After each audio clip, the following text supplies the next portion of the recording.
Hoje nós vamos falar sobre os delírios de ministros do STF durante evento em Nova York. Esses ministros continuam sendo hostilizados por brasileiros revoltados com o que está acontecendo no Brasil. Por aqui, as manifestações continuam nas portas dos quartéis e há uma previsão de grande concentração de pessoas no dia de hoje.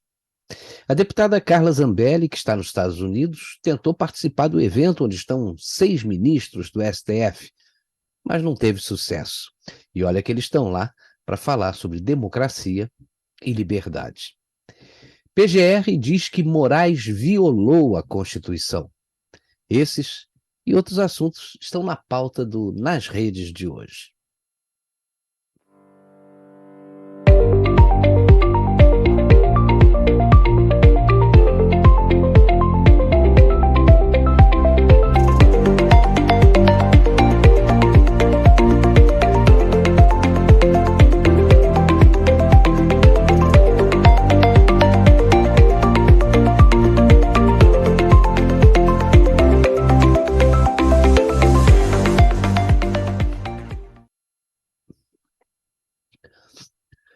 Os discursos de ministros do Supremo Tribunal Federal em um evento em Nova York, nos Estados Unidos, causaram perplexidade em grande parte da população brasileira, sobretudo pela disfarçatez. O ministro Luiz Roberto Barroso declarou que a ideia de que a corte é contra o presidente Jair Bolsonaro é uma lenda. Segundo o magistrado, o STF não tem um lado, somente o das instituições. Veja o que ele disse. Criou-se uma lenda no Brasil de que o Supremo Tribunal Federal é contra o presidente. Todos os presidentes tiveram queixas do Supremo.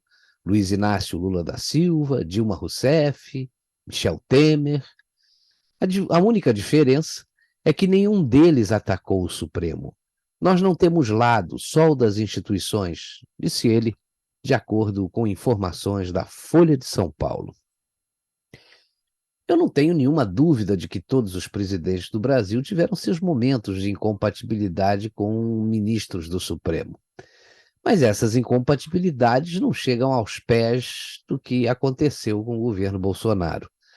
A diferença citada pelo ministro é que nenhum desses presidentes atacou o Supremo.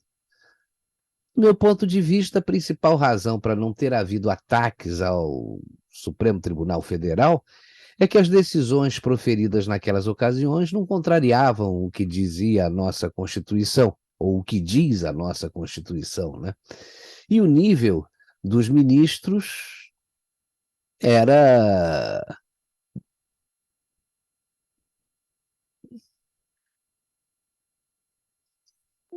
Do meu ponto de vista, a principal razão para não ter havido ataques ao Supremo é que as decisões proferidas naquelas ocasiões não contrariavam o que diz a nossa Constituição.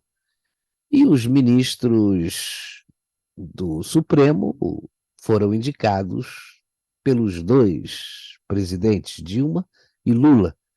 E temos aí ainda o Alexandre de Moraes, que foi indicado por Michel Temer.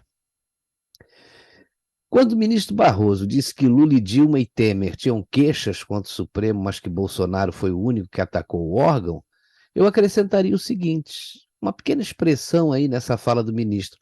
Bolsonaro foi o único que teve coragem de atacar o Supremo após ser atacado por ele em diversas ocasiões e testemunhar atos inconstitucionais promovidos pela Corte. Barroso acha que é lenda essa história de que o Supremo é contra o presidente, mas ele mesmo praticou ativismo político e judicial quando foi para o Congresso tentar impedir a aprovação do voto impresso auditável. Ou então, quando participou de um outro evento lá nos Estados Unidos, promovido pelo empresário Jorge Paulo Lemann, cujo tema era como tirar um presidente. Os vídeos que circulam na internet perpetuam as ofensas proferidas por Barroso contra o presidente Bolsonaro. Quem não lembra também quando ele disse dentro do Congresso, quando estava caminhando com um grupo de políticos, que eleição não se ganha, se toma. Depois ainda perguntou se estava gravando e disse que era uma brincadeira. O ministro da Corte não devia brincar desse jeito. Outros discursos de ministros da Corte chamaram a atenção ontem. Veja o que disse Alexandre de Moraes. Brasil merecia mais tempo de Michel Temer na presidência. Moraes defende regulamentação das mídias em evento nos Estados Unidos. Alexandre de Moraes, a democracia foi atacada, desrespeitada e aviltada, mas sobreviveu. Com declarações como essa e com as atitudes que tomou ao longo dos últimos anos, Alexandre de Moraes já é um vulto histórico, né? Quando ele diz que o tempo de Michel Temer na presidência foi pouco e o Brasil merecia mais, Alexandre de Moraes está fazendo aí um agradecimento público àquele que o indicou à corte em 2017. Quando ele defende a regulamentação das plataformas digitais, ele alegou que é a forma de combater a desinformação. De acordo com ele, as milícias digitais agem para corroer a democracia. O magistrado ponderou que o legislativo responsável pela criação das leis vai ter papel necessário junto com a justiça para combater a disseminação de fake news. Repare só, ele diz que o legislativo é o responsável pela criação das leis, mas que a justiça terá um papel necessário. Eu lamento, senhor ministro, mas o papel do Supremo é apenas verificar se a lei aprovada pelo Congresso é constitucional ou não, só isso. O resto é interferência, que pelo visto não vai acabar. Já tomaram um gostinho, né?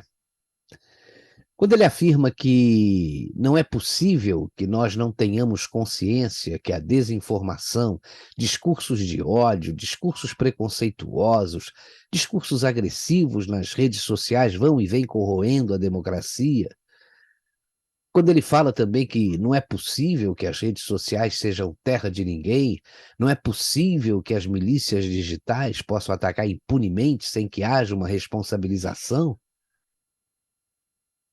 isso é discurso incompatível com a realidade. Basta a gente avaliar o que fez o deputado André Janones com seus discursos mentirosos e que disseminaram aí o ódio, e quando ele saiu falando para todo mundo também que podia fazer qualquer coisa, dando a entender que era protegido do Xandão, palavras dele, né? E realmente ele foi um privilegiado, ele não teve redes censuradas, não teve busca e apreensão em seus endereços, nem contas bancárias bloqueadas. E olha que esse aí usou e abusou de fake news. Mas quando ele diz que a democracia foi atacada, ele, o ministro Alexandre de Moraes, né, desrespeitada e aviltada, mas sobreviveu, e isso ele diz quando critica, né, as milícias digitais que espalham fake news e elogia a atuação do Poder Judiciário e do Supremo Tribunal Federal, sobretudo nessas eleições, ele se revela aí um absoluto, né? A democracia é ele e ele é a democracia. E não, nenhum dos dois pode ser ofendido. Ofende um, está ofendendo o outro. É por essas e outras que os protestos no Brasil e no exterior estão se intensificando. Ele se vangloria de sermos a quarta democracia do mundo, né? Que exatamente 2 horas e 58 minutos após o término das eleições proclama o resultado do presidente e vice-presidente da República. Mas, contrariando o que diz a Constituição, essa votação não apresenta possibilidade de contagem pública de votos. Outros ministros também falaram nesse evento aí em Nova York, mas, olha, em respeito a você, nós não vamos mostrar, porque é preciso ter estômago para ouvir o que disseram Dias Toffoli, Gilmar Mendes e Ricardo Lewandowski. Tem uma coisa curiosa nisso tudo, né? Sobretudo nesses eventos aí que acontecem nos Estados Unidos, que contam com a participação de 6 ministros do Supremo. Eles são promovidos e bancados por empresários brasileiros como Jorge Paulo Lema e João Dória. Qual é a real intenção desses eventos? Há um conflito de interesses visível, basta você verificar a lista dos participantes. Só não enxerga quem não quer, né? E aí tem a boca livre dos ministros do STF em Nova York. O artigo do jornalista J.R. Guzzo, publicado ontem no jornal Gazeta do Povo, traduz bem o momento pelo qual passa o Supremo Tribunal Federal e nós também, é claro, né? Diz ele: 6 ministros do STF, nada menos que 6, e tudo de uma vez só, estão participando de um dos mais constrangedores momentos jamais vividos pela Suprema Corte do Brasil. Uma boca livre explícita na base do tudo pago em Nova York. A coisa se chama o Brasil e o respeito à democracia e à liberdade. São algumas palestras dos ministros para elogiar a si próprios e cantar os seus atos de heroísmo na guerra que movem há 4 anos contra o governo de Jair Bolsonaro e a favor da volta de Lula à presidência da República. É coisa de dar vergonha, se ainda houvesse alguém capaz de sentir vergonha nessa história toda.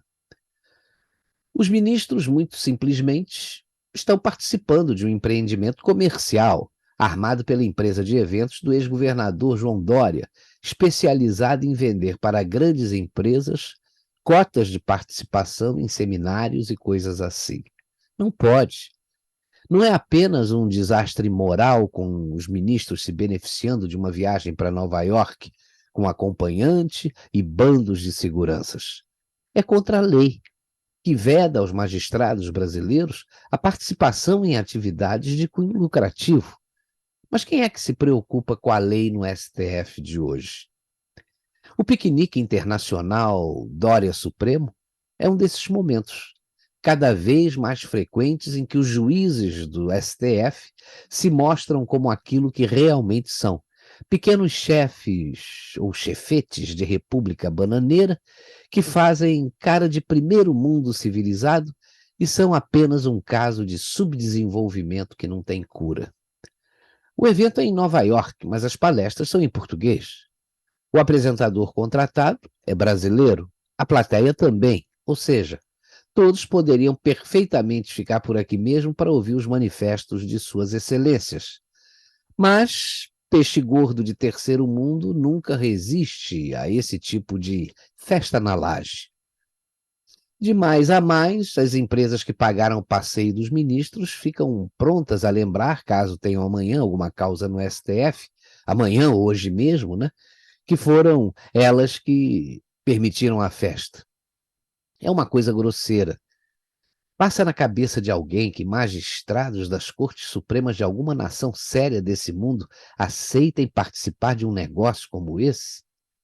Os ministros enfiados em suas roupas de brasileiro que viaja para os Estados Unidos em época de frio foram chamados de bandido, ladrão e vagabundo às portas do hotel, em bares e nas ruas de Nova York, para onde foram já no fim de semana. Estão hoje seguramente entre as figuras mais detestadas da vida pública nacional. Se pensavam que isso se limita ao Brasil, estão enganados. Os manifestantes brasileiros, capazes de reunir milhares de pessoas num protesto em pleno Times Square, não lhes deram sossego. Em Nova York, o ministro Alexandre de Moraes não pôde mandar que a polícia impeça manifestações contra as instituições democráticas.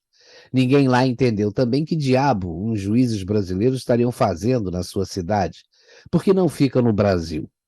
É um prenúncio do que vai acontecer na próxima vez que estiverem lá, ou em um outro grande centro internacional. Os ministros do STF não podem, já há muito tempo, andar nas ruas de seu próprio país. Estão sempre cercados por vaias, xingatório e manifestações de desprezo. Estão vendo agora que também em Nova York a vida não está fácil. E a deputada Carla Zambelli tenta participar do evento com os ministros do STF em Nova York, só que não consegue.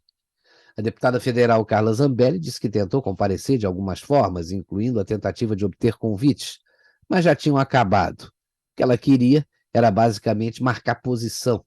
Ela comentou que nós temos ministros falando sobre liberdade e democracia, e ela queria fazer alguns questionamentos sobre esse tema. Ela fez esse comentário ao site O Antagonista. Uma das perguntas que ela gostaria de fazer ao ministro Alexandre de Moraes é se ele considera liberdade, ou melhor, se ele considera liberdade censurar uma deputada. A intenção não era desrespeitá-lo, não era fazer uma manifestação, era só uma pergunta, que ela ainda busca a resposta. De Nova York, ela foi para Washington e denunciou o STF à Comissão de Direitos Humanos da Organização dos Estados Americanos, OEA. O Terra Brasil Notícias informou que a deputada, com as contas suspensas nas redes sociais por ordem do Tribunal Superior Eleitoral, apresentou uma denúncia à Comissão Interamericana de Direitos Humanos em Washington, por censura. Na peça que será apresentada hoje, conforme relatado pela revista Veja, a parlamentar cita a remoção de posts de internet, a desmonetização de canais alinhados ao presidente Jair Bolsonaro e a retirada do ar de conteúdos classificados como fake news pelo Tribunal Superior Eleitoral. A deputada tem que usar todos os recursos que estão ao seu alcance, porque, veja, ela já percebeu, tanto ela quanto outros apoiadores do presidente Jair Bolsonaro e o próprio presidente estão ameaçados pelo ministro Alexandre de Moraes. Aquele inquérito ilegal das fake news foi prorrogado diversas vezes. E apesar da solicitação da PGR para arquivar esse inquérito, com certeza ele vai ser usado para prejudicar muita gente que apoia o governo atual. Se a gente considerar aí os arroubos autoritários do ministro Alexandre de Moraes, a gente pode esperar qualquer coisa desse inquérito, né? A não diplomação de deputados eleitos, inclusive os mais votados, e até a prisão de Bolsonaro quando deixar o governo. Só que há uma luz no fim do túnel, né? Alexandre de Moraes violou a Constituição. Quem disse foi a Procuradoria-Geral da República. O órgão afirma que o ministro desobedeceu o sistema acusatório na decisão contra Marcos Cintra. A Procuradoria-Geral da República recorreu nesta segunda-feira de decisões do ministro Alexandre de Moraes que derrubaram os perfis nas redes sociais do economista Marcos Cintra e do empresário José Janduí. Para Lindora Araújo, que é vice-procuradora-geral, o ministro Alexandre de Moraes violou o sistema acusatório e os princípios correlatos, como os da imparcialidade, da inércia e da isonomia, assegurados pela ordem constitucional. Ela acrescentou que, de acordo com a Carta Magna, somente o Ministério Público pode se manifestar sobre esse tipo de medida cautelar, o que torna a decisão de Alexandre de Moraes inconstitucional. Quem deveria zelar pelo cumprimento da Constituição faz uma lambança dessas, né? E ainda vai para o exterior para falar de liberdade e democracia. Eu acho que essa turma pensa que nós somos idiotas. O Procurador-Geral da República, meu ponto de vista, o Augusto Aras, ele foi muito modesto nessa acusação. Ele deveria ter incluído o inquérito ilegal das fake news aberto por Dias Toffoli e conduzido pelo Alexandre de Moraes, que já promoveu aberrações nunca vistas na história desse país. Teve prisão de deputado com imunidade, suspensão de contas em redes sociais, acusações de crimes não previstos na Constituição, violação de direitos de empresários, multas pecuniárias absurdas, desrespeito à graça presidencial dada ao deputado Daniel Silveira, entre outras coisas. É fogo, né? Bom, agora vamos falar das manifestações que já duram 15 dias. Apoiadores do presidente Jair Bolsonaro convocaram novas manifestações em Brasília e outras capitais do país para hoje, terça-feira, dia 15 de novembro, feriado da Proclamação da República. Eles protestam contra o resultado da eleição presidencial, a censura nas redes sociais e o que chamam de ditadura do judiciário. A mobilização tem sido feita por meio de redes sociais. Outros atos estão programados para ocorrer em frente a prédios militares em São Paulo, Rio de Janeiro, Porto Alegre, Curitiba e Belo Horizonte, entre outros. Na capital paulista, os manifestantes devem se reunir no Parque do Ibirapuera. A população está indignada, né, com o que está acontecendo com o Brasil. Da eleição de um ex-presidiário que não acertou as suas contas com a justiça, às farras dos ministros do STF, que participam do evento onde falam de liberdade e democracia e não praticam aí nada do que pregam, né?